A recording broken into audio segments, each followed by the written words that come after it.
Comme la ville a osé, cette ville de l'agglomération de Sénart a décidé de créer un centre éducatif fermé. Un établissement pour délinquants multirécidivistes de 14 à 18 ans aux abords de la ville en plein cœur de la zone d'activité Paris Sud et à 2 pas du parc de la Borne Blanche. Les premiers coups de pelle sont donnés, le CEF devrait voir le jour début d'année 2011. Pour Comble-la-Ville, c'est réellement penser à la réinsertion de nos jeunes de demain. Donc soit on a une ambition et on met les moyens, soit on a un discours pas obligatoirement accompagné d'une vraie ambition et donc pas accompagné de moyens, et puis on tape à côté et puis une fois de plus c'est un peu de la gabegie.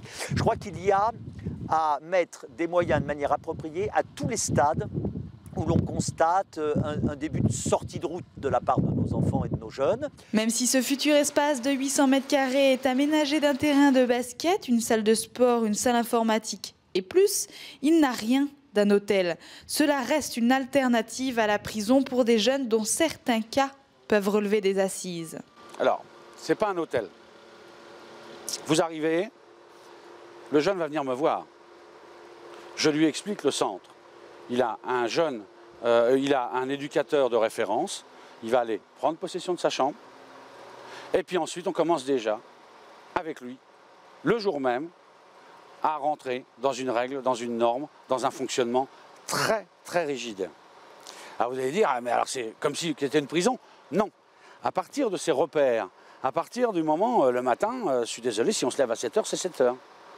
Si on se lève à 7 h 15, ça fait partie des incidents de vie qui, quelque part, peuvent, si ça se reproduit, être sanctionnés par le juge. 12 jeunes seront envoyés dans ce centre éducatif fermé de Combes sur décision du juge.